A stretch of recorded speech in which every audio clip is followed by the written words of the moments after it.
Welcome back, everyone. This is Angel Miller with People of Shambhala.com, and this evening we're going to be speaking with Andrei Znamenski. He's the author of Red Shambhala and The Beauty of the Primitive Shamanism and Western Imagination, among other books. We've actually interviewed him before, but this is the first time that the interview will be released as an audio recording. If you're aware of Andrei's work, then you'll know that he's a truly fascinating writer who always manages to come up with new angles, and certainly in his Red Shambhala actually released a lot of new information that really hadn't been touched upon before in the English language. I think you're going to enjoy what he has to say. Andrei Znamenski, thanks for joining us. Thank you for having me on your show and on your site, People of Shambhala. Thanks very much. And we actually spoke to you about, I think it must be 6 months or a year ago, but since then we've actually managed to get audio, so this will be the first audio recording with you. But for those who don't know, you're the author of Red Shambhala, which is a truly excellent book. And I came across Red Shambhala, I think it was a couple of years ago, and it's a truly fascinating story of the interest of various Western thinkers in the ancient Tibetan mythology and its misuse by various characters. And one of them, of course, is a Roman von-Ungern-Sternberg, a sort of warrior of the Tsarist regime and a person interested in esotericism with a pretty colorful life story. So we're going to talk about him today, but perhaps you could just give us a little bit of background on yourself before we go into that. I'm teaching history of religions and world history as well as Russian history at the University of Memphis, and I wrote a few books in such fields as esotericism, indigenous religions of Siberia and North America, and as you mentioned, my most recent book is Red Shambhala, Magic, Prophecy, and Geopolitics in the Heart of Asia. It's about Mongol Tibetan prophecies and how they were used and misused. Another book, which I personally like most, it's called The Beauty of the Primitive. It's about history of the fascination of the Western New Age with tribal religions, shamanism, non-Western people, where I analyze Castanet, Mircea Eliade, and neo-shamanism in Western countries, beginning from the 1960s and to the present day. And that's actually a story of how metaphor shamanism emerged and was planted in Western humanities and culture. I was also a foreign visiting fellow with Hokkaido University in Japan, and right now I'm working on a few projects. One of them is the article which I recently completed. It's about Russian painter Nicholas Rory and U.S. Vice President Henry Wallace, who launched a occult project, the Sacred Union of the East. That's briefly what I'm doing right now. Okay, great. And so von-Ungern-Sternberg, can you just tell us a little bit about his background and how he figures in the Shambhala legend? Yeah, first let me mention how I stumbled upon this character. In my book Red Shambhala, I have a whole section that deals with this this person who was born in the lineage of old Teutonic lineage that settled in Middle Ages in one of the Baltic countries, and historically the lineage of von Sternbergs served to the Russian Tsar, and this is a peculiar character. So let me put it this way: he was unusual villain, this heroic villain, so to speak, you know. So a person who single-handedly wanted to restore monarchies from east to west, and his goal was to start with the Manchu in China, then to go to Russia and bring the Romanovs to power, and then to go to Europe and to bring to power Habsburg, Hohenzollerns, and so his vision was that people should live ruled by monarchs. Okay, and since I'm a historian and I studied modern history thoroughly, I was shocked at how this guy, basically with this pre-modern philosophy, played the role of a samurai, you know, trying to attack modern guns and cannons, so to speak. Remember this, by the way, remember this movie, we have Tom Cruise character. Oh yeah, The Last Samurai. They armed with the swords on the horses, they attacked the modern army, and they were literally mowed down by the modern weaponry. So that's what we deal here with. It's essentially a pre-modern person, the person who was stuck in the Middle Ages, tried to challenge the modern world. You know, that's what attracted me. Plus, he was very big on esotericism and with some interest in Tibetan Buddhism, which we're going to discuss. Then I realized that there are a few other books has been written about him. So people had different approaches to him. So we might be talking about this too. So in Nazi Germany, they even wrote a drama devoted to Roman von-Ungern-Sternberg. One of the communist writers in 1930s, named Posner, he wrote a novel about Ungarn in 1938. Yeah, it exists in English. Okay. Plus, there were his comrades. A few of them published memoirs where they mention him. It's an interesting person who definitely was a peculiar character. With different traits, you know. So we can put him in the context of Russian history, Tibetan-Mongol history, or history of monarchies, or just in general in occult history. Right. Yeah, and when you mentioned about his sort of using swords and horses against modern machinery, I mean, it seems that although he definitely was a rogue, he must have had some sort of notion of chivalry, or notion of right and wrong, or something to be doing that. Absolutely. That's where it will be better to start here, what you just mentioned about his attitude, his understanding of chivalry, so to speak. When I started reading the books about Ungern and the documentary materials, the first impression was that he was a sadist because his so-called Asian cavalry division became famous for brutality. And then I realized that personally he was not a sadist, he was not a cruel man, you know, that people who joined the cause, you know, who were around him, so they were doing these things, and of course as a commander of this force he was responsible for this, but personally he didn't torture anybody. Okay. Oh, really? So, exactly. So I had to literally change my mind about him. But at the same time he had certain medieval understanding of chivalry. According to von-Ungern-Sternberg, people had to be ruled by hereditary aristocrats and monarchs. Okay, so he treated the revolutions, whatever happened in China in 1911, and Russia 1917, and Austria-Hungary in 1918, as some sort of disaster, anarchy.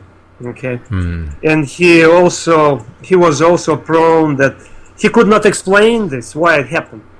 So he could not understand why these things happened, why all these empires were gone. Yeah. And of course, the first explanation, it was a grand conspiracy. Right, exactly, Okay? yeah. And who are responsible? Responsible. He blamed. That's how he started to blame Jews. Right. In the Western countries like the United States, England, Okay. and eventually he was not an anti-Semite at first, but eventually when he,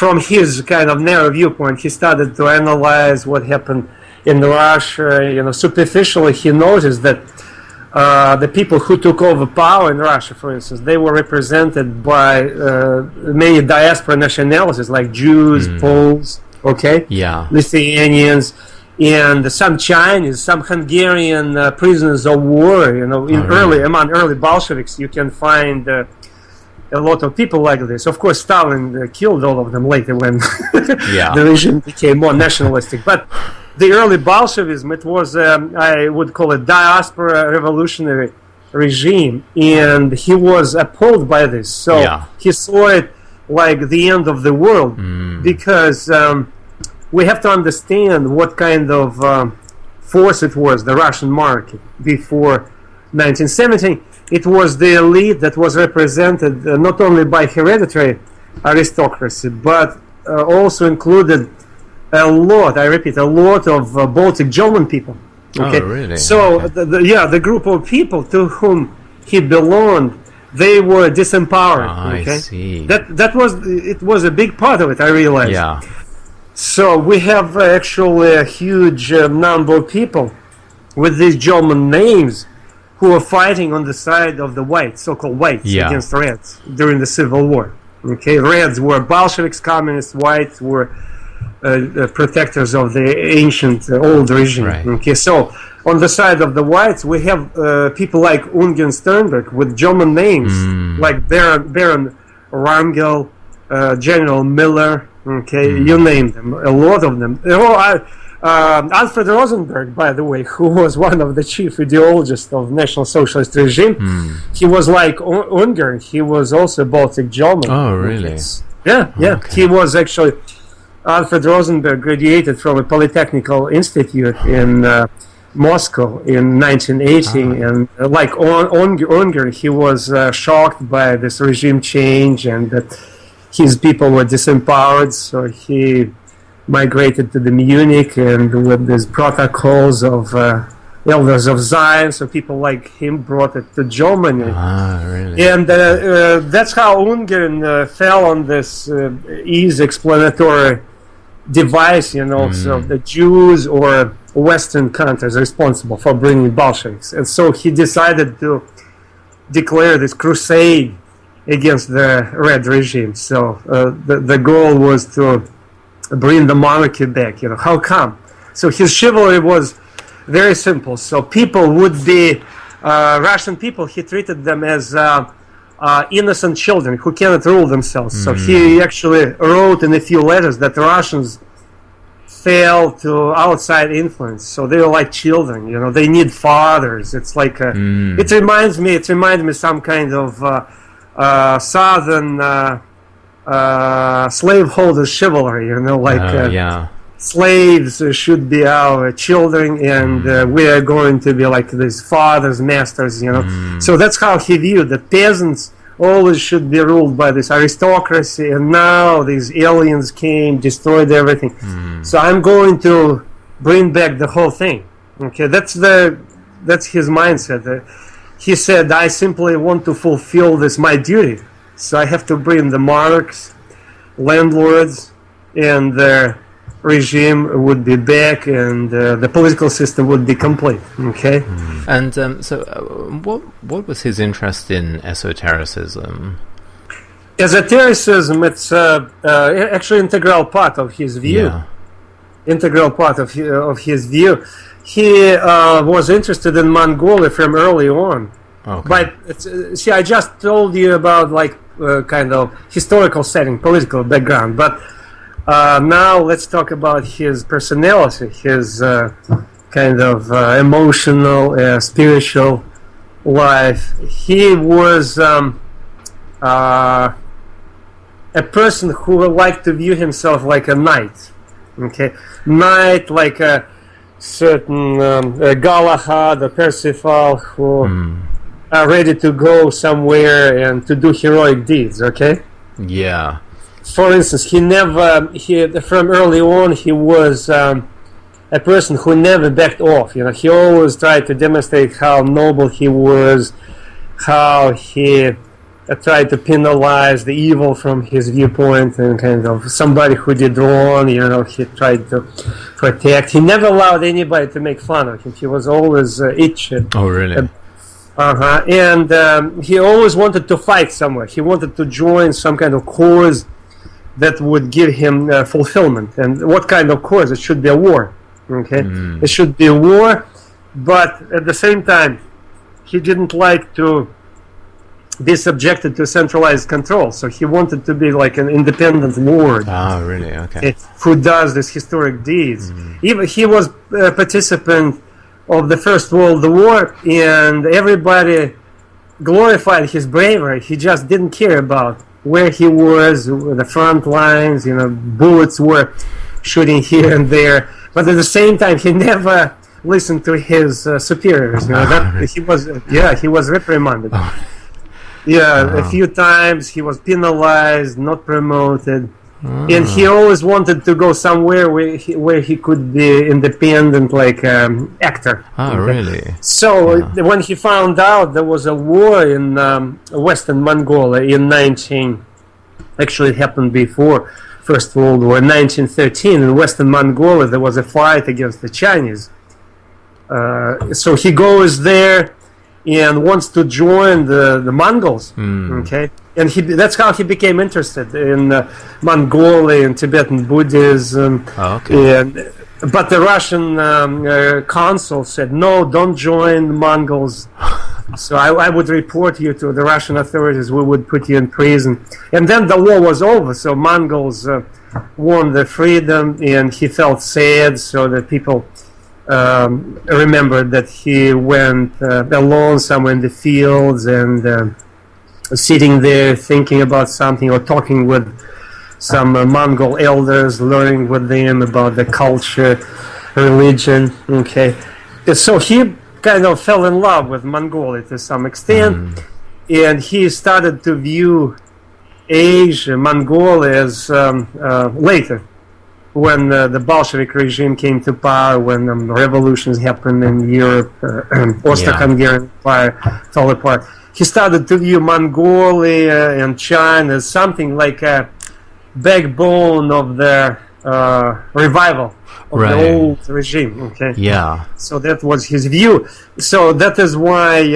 he fell in love with these Tibetan Mongol legends, because many of them, especially the legend about Shambhala, they, as you know, argued that when the world is in disorder, when the world is in the hands of evil forces, that's a glorious prophet would come, glorious king would come, Rudra Chakra, and he would punish the evildoers and would bring the kingdom, the new kingdom. Okay. Yeah.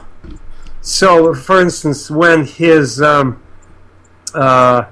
archives of his Asian Cavalry Division, we will talk about it more about his Asian Cavalry Division.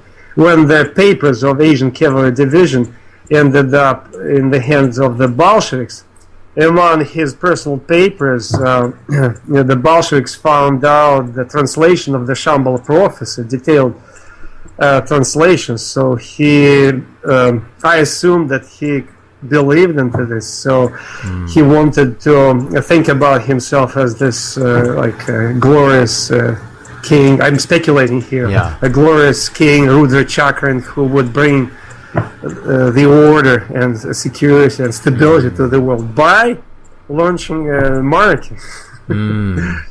Yeah, it's very strange, right? Because on the one hand, he doesn't seem to like authority, but on the other hand, he seems to want to set up, quite authoritarian regimes, but not be a part of it. And then has this fantasy of, the sort of sort of Armageddon-like end of the world before peace and prosperity is brought.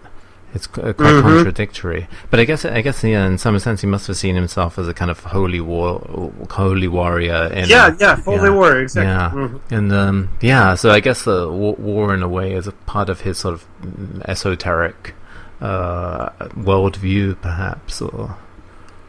Yeah, absolutely. Again, that is why he became interested in this violent side of the Shambhala prophecy. Right. Yeah, because it's not normally known for that, at least not today, anyway. So yeah, that's curious. And I guess at the same time, there were as you wrote about in Red Shambhala, there were other characters that were interested in the Shambhala myth, but I think I'm right in saying he was the only one that really must have been attracted to sort of violent aspects, I would think. Yeah, because in the Mongols, he saw the force that would be able to serve as, I would say, human material, or foot soldiers. That would be able to unite themselves around him and to go to the north and to bring this the ideal monarchy to Russia. And of course, it was his strategic mistake because. Yeah, exactly. That's. I will tell you, like from the beginning, we need to briefly summarize for your listeners. So, what happened and how he got into Mongolia. So, when Bolsheviks started to win in Russia by 1920, they were able to sway people to their side. Right. And he felt that there was no room for him. In Siberia, von-Ungern-Sternberg, he organized so-called the Asian Cavalry Division, 600 plus something Russian Cossacks and indigenous group in Siberia. And he tried to fight against the Bolsheviks, but he was overridden by the superior forces. So he had to actually escape. He didn't plan to take over Mongolia. He literally had to escape from the Bolsheviks. So he goes to the south and invades Mongolia. And in Mongolia, he sees the Chinese, because Chinese at that time, predatory Chinese Republican forces plundered Mongolia, took it over. And he actually said to Mongols, I will help you to liberate the country. And they were happy about him. That was this brief, that's how this brief alliance between Ungarn and the Mongols happened. So they joined the forces, and Ungarn attacked Urga, the capital of Mongolia, seized the Chinese supplies, slaughtered his Ungarn troops, slaughtered the Chinese troops. Right. And the Mongols welcomed him as the liberator. The Mongol Lama priest declared him the holy warrior who fulfilled the Shambhala prophecy, and Bogda Gegen, who was the head of Mongolia, he also declared him a prince, gave him a title.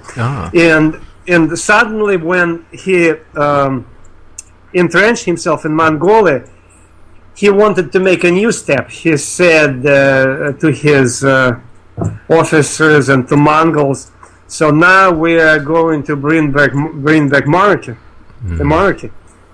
And that was his grand strategic mistake, because Mongols came to enjoy their independence. Really? Okay? Yeah. And Ungarn said, I'm going to bring Manchu, this Manchu Empire back. What are you going to do? What the hell is going on? Right. So, and the first thing, I'm going to attack these red satanic Bolsheviks, and you will help me. Okay? And nobody wanted to help him. So he invades Russia in the summer of 1920 with his, by that time he was able to bring whites around him, 2,000 people. And all of them were slaughtered, so that was the end of him. And he actually was betrayed by Mongols, by the Mongols. Yeah, they seized him over and surrendered him to the Bolsheviks. But before he did this, he tried to write letters to Dalai Lama, to letters to Kazakhstan princes, to some Chinese warlords. Hey guys, let's get together because this ancient prophecy says that we have to be together. We will kind of penalize these satanic forces, and we will bring back monarchies. And nobody responded to him, so he was on his own. And in desperation, he comes. He begins to think about the fate. About his role in history. Okay, there is an interesting book. So not only my Red Shambhala, there's a interesting book I recommend to read. It's written by a Polish intellectual who ended up in Unger's camp because he was escaping from Red Russia. Really? His name is Osendowski. It's called Gods, Men, and Beasts. It's published in 1922.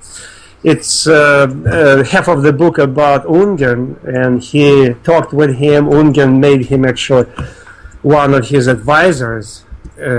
So they talked with him. And Ungern, before his suicidal mission against the Russians, he said, I know that I would perish when I attack Russia because probably the time for prophecy didn't come yet, I've been trying to fulfill it. Oh, really? But it might be the next one who would fulfill it, so I might not be the one.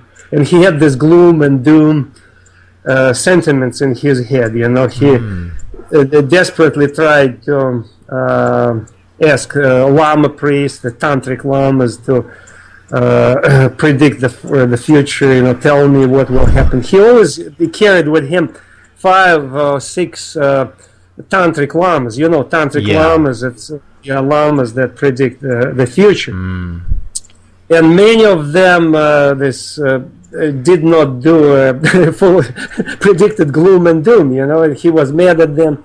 Of course, there were some opportunistic lama priests, they gave him what he wanted from them, but he wasn't happy with this either. He were liars. So he knew that something was going on, so he felt that he was destined to die, But at the same time, he said, I cannot back off, He literally said in his interview with this Polish writer, Osendowski, that I'm the ancestor, I'm the descendant of the Teutonic Knights, I came here to punish the evils. So my ancestors were knights, I cannot back off, So I'm fighting against the gang of criminals, this raid Satan, if I'm destined to die, so will be it,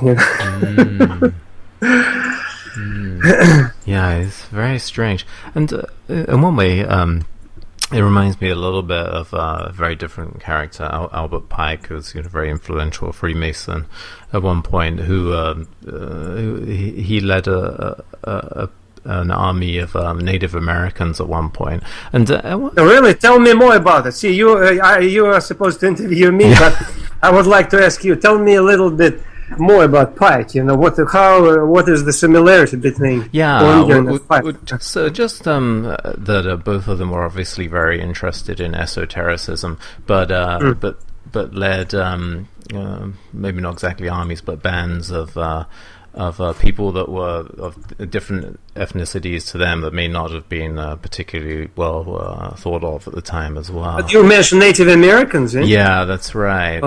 When did it happen? In the 19th century? Yeah, that's right. In the 1860s, I think. So early 1860s. And it's just sort of a curious coincidence. And I wonder if both of them in a way were, because of their interest in esotericism and consequently other cultures and interesting, yeah. What you mentioned, it makes me think about something else. Like, see, you have this guy named Pike, who is obviously an Anglo-American ancestry, right? Exactly. Coming to be in charge of this multicultural band of warriors, right?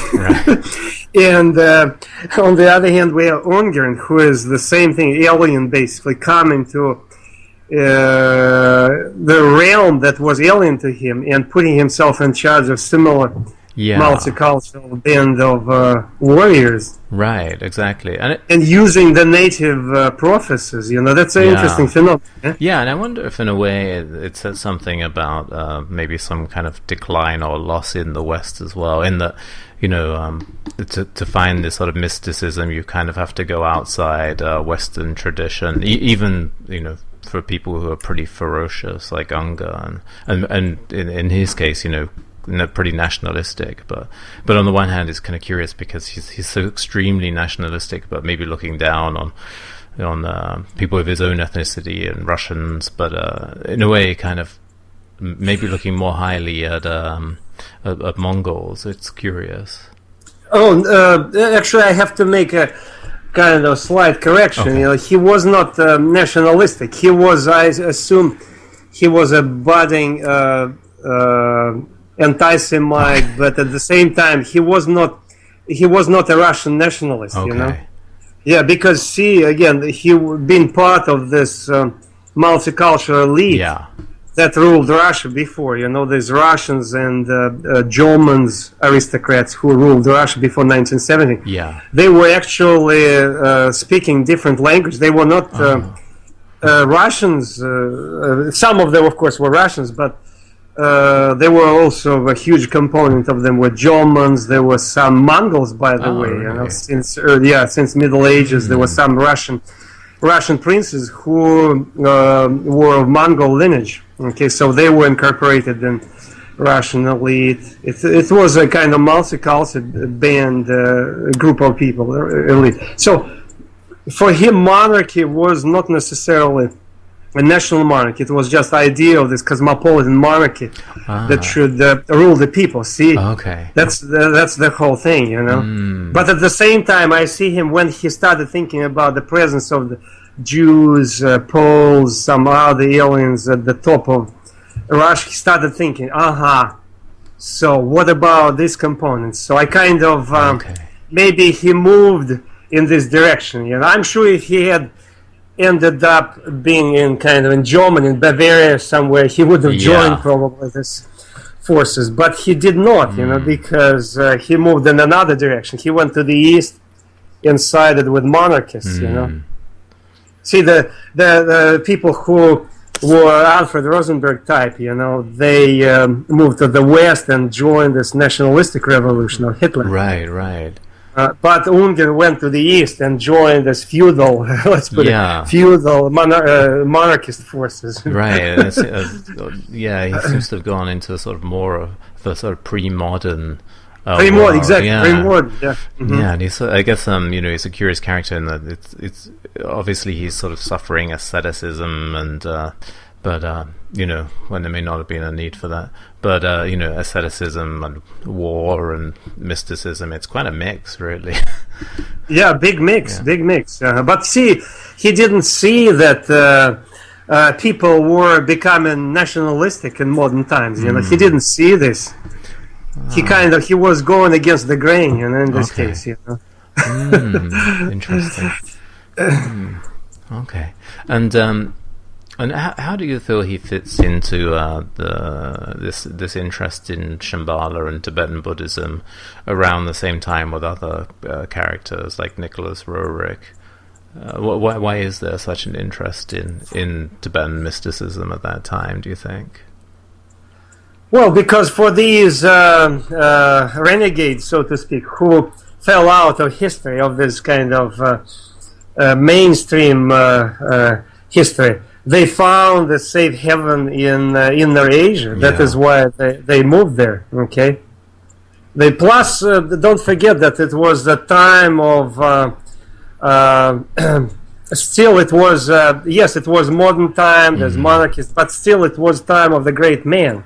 Okay. Yeah. And that's how they tried to join this maybe the time tide, So even some of them who realized maybe it was not it was outdated or something, still they saw that this kind of big leaders, big men were in charge, and some of them wanted to become these big men who would be in charge, Plus, these areas were when these two empires broke apart, Russian Empire, Manchu Empire. So it was total disarray, and of course, during the time of troubles, people embrace messiahs, prophecies. It's everywhere. If you have this calamity, social calamity, people try to find the way out. Where do they go? They try to find the savior. So that's how we have different saviors coming. And that's how outsiders become. Remember you mentioned Pike. Yeah. And comparing him with Ungern, maybe that's why outsiders become popular, because when the old system collapsed, people came to distrust the old people, the old elites. Right, exactly. Yeah. It's like you will be shocked. I will give you some kind of example. It's kind of out of maybe it's close to the Pike reality. When American gold rush started in California in 1840s and continued well into 1850s, local Native Americans were so overwhelmed with this influx of settlers and all these bandits, gold miners. They were shocked. All their lifestyle was destroyed. What they started doing? They started killing their own shamans. Oh, really? Wow. Because shamans were treated as saviors of communities, the people who brought order and spiritual security. Right. They did not fulfill their duties, so it was like a massacre of the shamans. Here we might have the same situation. Maybe we have this interest in the alien prophets, or at least these people from the other side of the line, because the old elites, they didn't fulfill their prophecy. They didn't fulfill their role. That's, by the way, Jalama, one of the characters in my Red Shambhala, who was in charge of this Amursana movement in Western Mongolia in 1913. He was also an alien. He was a Kalmuk native who came from Volga River in European Russia. He was of Kalmuk origin, so the Mongol type, but not exactly from Mongolia. Another alien. Oh, really? And I mean, I hadn't actually thought of this before, but I don't know what you'll think of this, but when you talk about the great man and the collapse of empires or collapse of traditional ideas, and it almost seems like a little bit Nietzschean in a way, like a little bit that's sort of like Zarathustra. You mean the role of the great man? Just the whole... Yeah, it's definitely. But the only thing, as far as... I'm not familiar with Nietzsche. I read his basic works, but I didn't read his Thus Spoke Zarathustra. I read. But as far as his other works, I didn't read them carefully. But as far from what I read, he never emphasized the role of great leaders during the time of calamities. But I think that's what we need to talk here. When the regimes or empires are stable, there's no room for people like Ungern. There's no room for them. And in fact, I'm strongly from what I read about him and based on archival research, I realized he would have ended up in obscurity if the Russian Empire did not collapse. Yeah, this situation of this civil war, disorder, and when the prophecy became potent, the Shambhala prophecy became very potent at that time, because people needed hope. There's people of the Mongol, Tibetan world, and that's how they saw him. Oh, you are the liberator of Mongolia. Originally they embraced him, declared him the holy man, but the holy man did not. Again, if he had been smart, he would have narrowed his activities to Mongolia, But yeah, he could have used the prophecy, but he didn't want to stop in Mongolia. He went further and eventually was defeated. Okay, so we need to talk about the great leaders or heroic leaders in a time of crisis. I think that's what we need to talk here, you know. Okay. The glorious deeds for people like him to in a time of crisis. Yeah. And I would like also to draw attention of people that there are a few good books on Roman von-Ungern-Sternberg. One of them was written by a writer who lives in China, Palmer. His name is Palmer, and it's called White Bloody Baron. Okay, my book, Red Shambhala, and there's another book written by my colleague from University of Cincinnati. His name is Will Sunderland, and it's called The Baron's Cloak. Okay, it's the most comprehensive book on Ungern. Oh, really? It's, okay, great. yeah, the most comprehensive book on Ungern written so far. Okay. Okay, great. And I think we're going to speak to you again, but perhaps before we go, you could just give us a little bit of information about where people can find your books and to find out more about you. Oh, I have a YouTube channel which is called Magus West. It's spelled together, Magus West, like Magus and West, but together, spelled together, Magus West. And you can find my video clips there, my brief video clips that represent trailers or particular chapters from Red Shambhala. And among the other books I wrote is books, other books on shamanism in Siberia. One of them I want to mention. It's called Shamanism in Siberia. Okay, so all of them on Amazon.com. If you Google or if you go to Amazon and type Red Shambhala or my last name Znamenski, Z-N, N as Nancy, Znamenski, Z-N-A-M-E-N-S-K-I. So all my books will show up, and you can read this reviews, descriptions, and you will have to choose, because there are 5 of them. Okay. I encourage your listeners to buy Red Shambhala and the Beauty of the Primitive, because not only because they're cheapest books, Yeah. but because these are my favorite and the most user-friendly books. Yeah. Well, I personally loved Red Shambhala. It was quite an eye-opener. It contained so much information that I hadn't come across before. Oh, thank you for the compliment. No worries. Okay, great. Okay, super. And I guess we'll hopefully speak to you again very soon. Absolutely. Okay, great. I will be happy to talk to you again. And again, thanks for keeping your site, People of Shambhala, alive. Oh, thank you.